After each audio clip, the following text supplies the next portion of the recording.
Since 2011, American Giant has been making everyday clothing with extraordinary effort. Not in far-off factories, but right here in the USA. We obsess over fabrics, fit, and details, because if you're going to wear it every day, it should feel great and last for years. From the cut of a hoodie to the finishing of a seam, nothing is overlooked. Our supply chain is tight-knit and local, which means less crisscrossing the country and more care in every step. The result is durable clothing, t-shirts, hoodies, sweatpants, and denim that become part of your life season after season. This isn't fast fashion, it's clothing made with purpose by people who care as much about how it's made as how it fits. Get 20% off your first order with code STAPLE20 at American-Giant.com. That's 20% off your first order at American-Giant.com with code STAPLE20.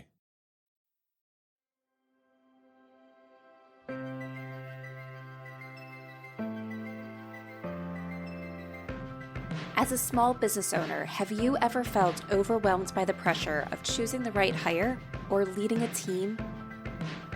Or have you ever found yourself tolerating a bad hire because you fear trying and failing again as you repeat the hiring process? If so, you're not alone, and you are in the right place. Welcome to the Growing Your Team podcast. The Growing Your Team podcast teaches business owners like you to expand your unique business by teaching you to master the hiring and team management process. Hiring and managing a team does not have to be a challenge. You just have to learn to do it right. And the Growing Your Team podcast teaches you how to become a confident leader who hires right every single time. Now, let's jump into the show where each episode you will learn tips on how to identify what type of help you need on your team, how to source amazing candidates, how to conduct interviews that lead you to your ideal team member, how to onboard successfully, and how to lead every person in your business so you have a team of rock stars who you are happy to pay every single paycheck. So let's jump in and teach you how to hire like a pro. Hello, Jamie Van Kuyk here, and welcome back to the Growing Your Team podcast. So last week we had Samantha Irwin on and we were talking all about customer service and how really all employees in your organization need customer service skills because they impact the customer experience. We were also talking about how your customer experience, your customer journey can really help show you what positions you need on your team in order to make sure it continues to be a positive customer journey from all perspectives. Today, I want to dive a little bit more into the impacts of a bad customer experience. One of the things that you've probably heard a few times if you've been listening to the show is we talk about signs that it's time to hire. And losing customers due to poor customer service is one of the signs. Typically, when it comes to a sign that it's time to hire, it's because you used to be able to provide a certain level of customer service or customer care, and now you really can't do that because you have too much on your plate and you're being pulled in different directions, or you don't have the time every day to dedicate to tasks, even tasks you love, because of the increase in business and because of the increase in responsibilities.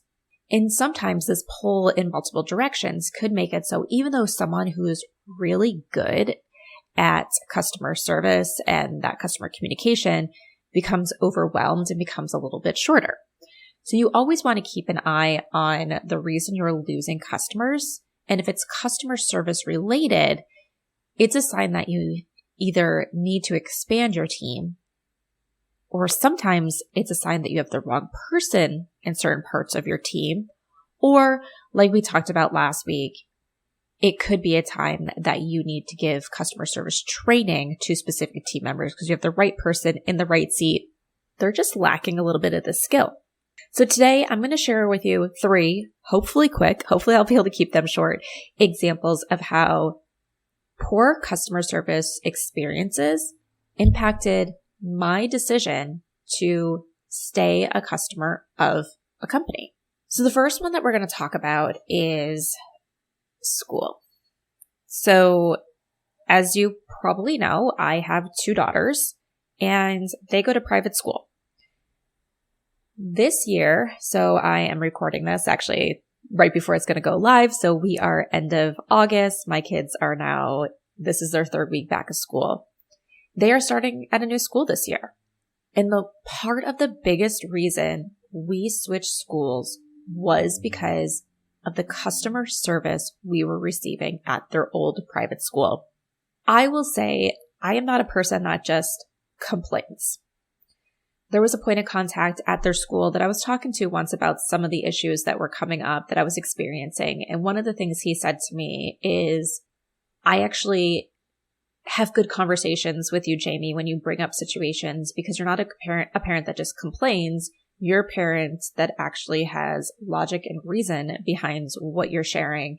And it's not a one-off thing where it's these teeny tiny things like, oh, my child says the lunch food was cold today. It's things where it's consistent. It's showing a problem versus a temporary or everyone makes mistakes. You're not necessarily complaining about mistakes. You're talking about problems.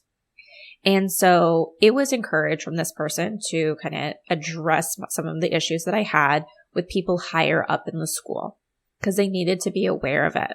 When I did this, there were a few things that happened. First, I went to the lower school principal to talk about my issues, and I was told that because of the one issue, my child wasn't directly involved, but they were indirectly involved, and that indirect involvement was having a major impact on my child.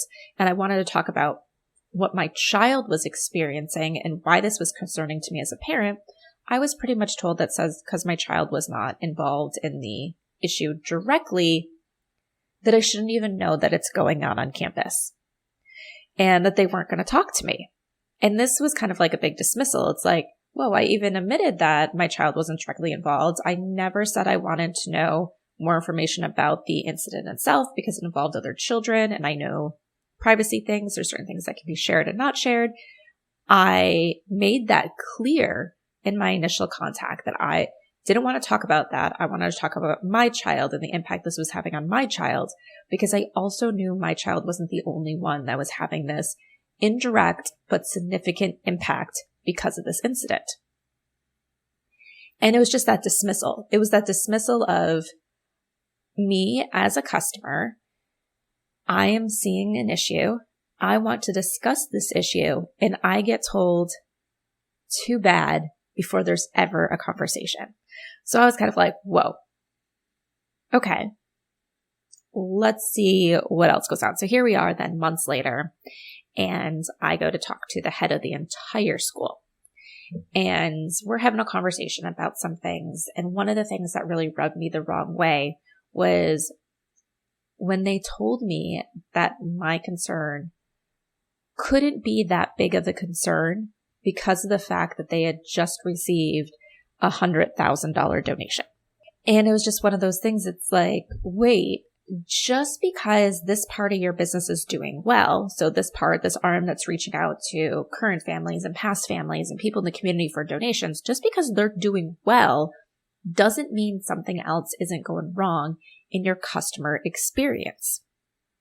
And the fact that I was pretty much in some ways dismissed because they were getting a donation made me feel as a customer that my issues didn't matter. And the issues that were going on were actually pretty big deal when it came to me deciding what is the right place for my children to be at. So not only was I feeling dismissed as a customer, I was feeling that the school did not want to actually address these issues because in their mind, revenue and enrollment were all that mattered. And so I made the decision to say, simply because conversations were not happening the way that they should happen, or that I was being dismissed for conversations, that they didn't actually care about me as a customer, and I decided to take my money elsewhere. Example number 2. If you follow any car news, or if you're on my email list, you got a preview of this last week. But I, back in almost a year ago, so it was October 2023, got possession of a car that I had placed an order for and had been waiting for. I think it was like 16 months prior. So I had been waiting a long time for this car. I was so excited to receive it. And then that experience over the next few months and leading up to now and all this time later was very, very disappointing and everything, a big letdown. So I have a Fisker Ocean 1. And if you follow car news, Fisker is in Chapter 11 bankruptcy, most likely heading to Chapter 7 bankruptcy. And as an owner of this car, impacted in many ways by this bankruptcy, but I did take a chance on a startup car brand. But there are things about this experience that made me frustrated long before the bankruptcy was filed. And it all has to do with customer service. So to start, one of the things that I found out was that this organization thought that they were going to make the perfect car, so they didn't need a customer service department. That any issues anyone had that was brought up, they could have an AI chat, and that chat would help schedule service appointments, and they would be these like one-off things or like the regular maintenance routine things that need to go on. And once again, this is what we're hearing through articles and everything, so I can't say that's 100% true of their decision on their part, but that's what we heard. Well, the problem was, being a startup company, relying very heavily on software, getting the kinks worked out at first, which anyone can tell you, businesses aren't as smooth when you first start as they are a year later, as they are 3 years later, as they are 5 years later when it comes to understanding your processes and your products and all that stuff. There were some major, major issues, but they didn't have a customer service team set up to handle these issues. They quickly realized that that was not good, that they needed customer service teams, and they scrambled to hire a customer service team, but then they never really fully trained this customer service team. So you had people that were answering the phones who didn't have answers, or they were given answers where us as customers would say, but that actually isn't true because that's not true because I can give you this information to show you that it's not true. And then sometimes they'd be like, oh yeah, like you're right, but that's all I have to give you. Unfortunately, when they started having financial issues, one of the first things they cut was their customer service team, which meant the problems the customers were having became more of an issue because nothing was being resolved and people couldn't get in touch with the customer service. We'd be on hold for hours, and it just created a really poor customer experience. And one of the things that had happened to me was I was supposed to get delivery of my car on a certain date. And the delivery process was so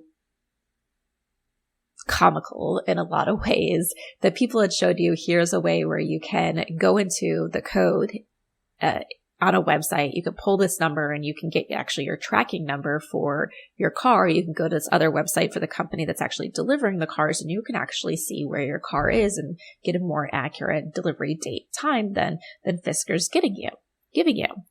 So I was told my car was going to show up on a certain date, and it didn't show up. I then did this workaround and found out that my car was still states away. So when I called the customer service team to say, hey, my car didn't show up when it was supposed to, when am I going to get my car delivered? They told me the next day. And I simply said, well, that doesn't work for me because I have plans all day tomorrow that I cannot cancel and I cannot leave in the middle of. So I will not be able to be home just on a drop of a dime to go sign for my car. So we need to work something out. I already knew from looking in the system that my car was not going to be delivered the next day because there was no way, because here it was late at night and my car is still sitting in a lot states away, not even reported of being loaded onto a truck yet. And at that point in time, the lady's like, let me see what I can do. And then she looks into the exact same thing I'm looking at and says, you're right. Like, I can tell you this, your car is not going to be delivered tomorrow. It will be delivered. Let's see, this is a Saturday night that we are talking, Monday at the earliest. And it was just kind of frustrating that this person had the tools to actually look in to see when my car would be delivered. But their thing was what they were told to tell customers was if your car didn't get delivered on the date that you were told, that it was just a slight delay and it'd be delivered tomorrow. And then if it didn't get delivered that day, it'd be delivered tomorrow, versus actually empowering the team to look into the system and give customers accurate information. There was then a lot of other things that happened where submitted issues with the car, been told that, well, the team that's in charge of that, I can't talk to that team directly, but they'll submit a ticket and someone from that team would call me. And I would never receive calls. I had an issue that actually took my car off the road for a week, and it was super frustrating not having a car for a week because of this issue. And the only way I got it resolved was I said, this is ridiculous. So instead of calling the customer service team, I started calling the sales team. And sales team, they want happy customers because they want to be able to sell more cars. And they jumped on it right away. So that is kind of just a highlight of my Fisker experience. I have other problems with this car that just show there's really poor customer service. But the thing about it is, and is to kind of wrap up that experience, is because the customer service was becoming so poor, people would ask me things about my car. And right now, I actually have some major issues with my car, but at that point in time, I didn't have anything super major. But I would say I love the car. There's some things I absolutely, like, hands down, think this is the best car I've ever driven in a lot of ways.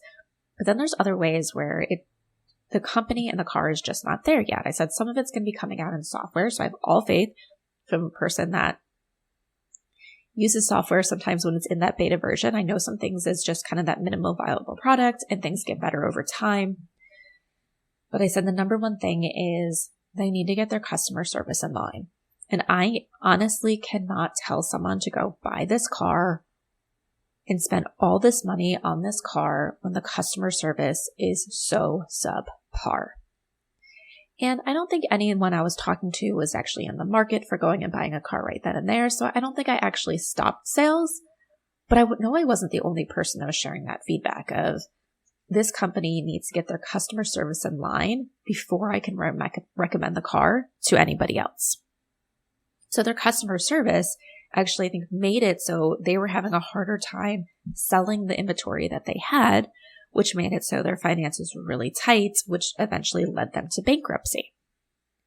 Or at least one of the factors that led them to bankruptcy, from my point of view. I'll put that out there.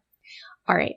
So then the final example that I'm going to share. I talk a lot about delegating, get things off your plate, realize what you're not good at, and all these things. And sometimes those are work things and sometimes they're home things. I live in Florida. We don't have a pool at our house, but my parents own the house next door. They are snowbirds and they have a pool. They're not around during the summer. And so a lot of times we are given the option. They will close up their pool for the summer or we take care of it. And sometimes it's been really hard to take care of it because we also travel and Florida pools can turn green so quick because we get a lot of rain and it is super, super hot. You know, our water in our pools could average 90 degrees without a heater, without anything, just from the sun and the heat and everything. So knowing in the past, sometimes we struggled to keep it clean just because of our schedules, I decided I want to be able to use the pool. I don't want to have to worry about cleaning it. I am going to actually hire a pool company. We've talked about it before. This year, we're going to do it. So we hired a pool company to take care of the pool for the summer. Beginning of August, really end of July, I started to notice that the pool was a little bit cloudy. The pool company came, they did their service, but when they came, it was rainy. A few days later, it was still looking cloudy, but I was going away on another vacation. I said, well, the pool company will be back again before we come back on vacation. So they'll definitely see that it's cloudy and they'll take care of it. And not cloudy like LG, just cloudy like, you know, the water's just not super clear, like kind of that more, not quite this dark, but to just give you kind of like a somewhat of a visual, kind of that milky cloudy versus like green, dirty water.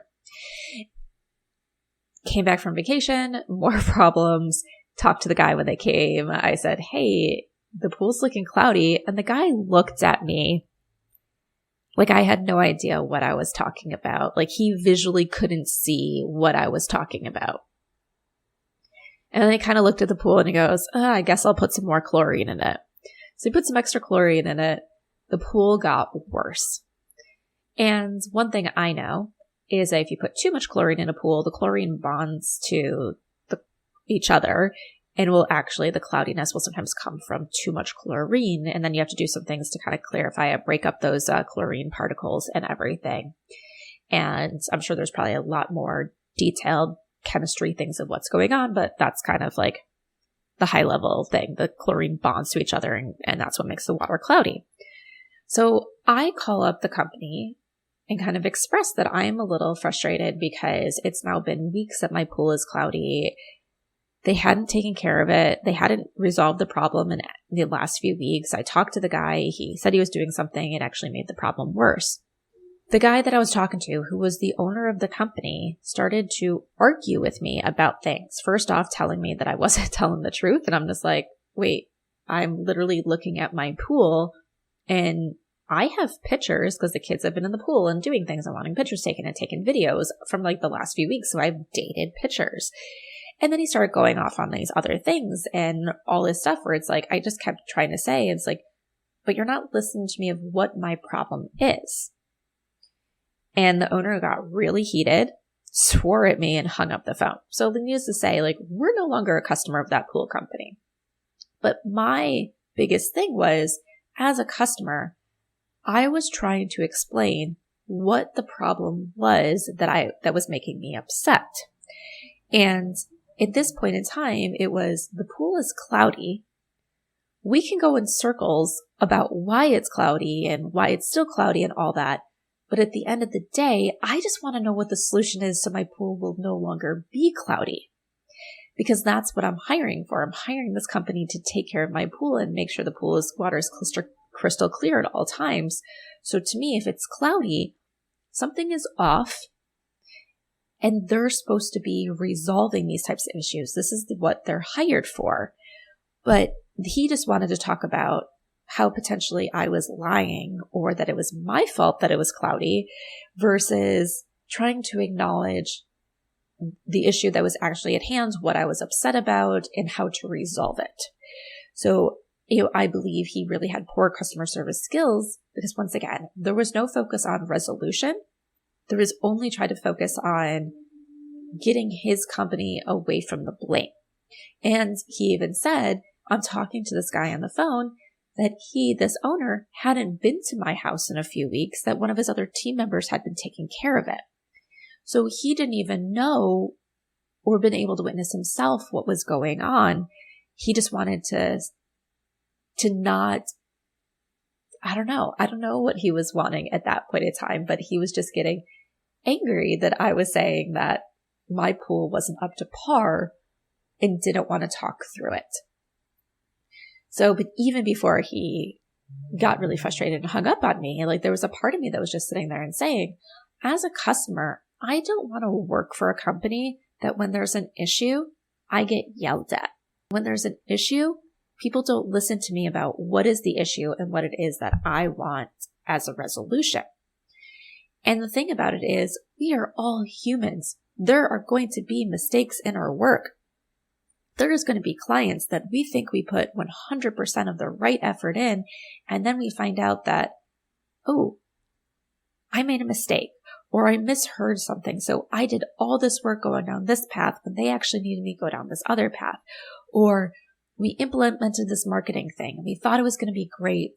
And guess what? It didn't work out as we needed. And let's go back to the drawing board. Let's do something. There was this thing that distracted me and I thought I was putting 100% into it, but I guess not. And just knowing how to navigate those situations when, mistakes happen. Things happen. Sometimes there's things outside our control that happen.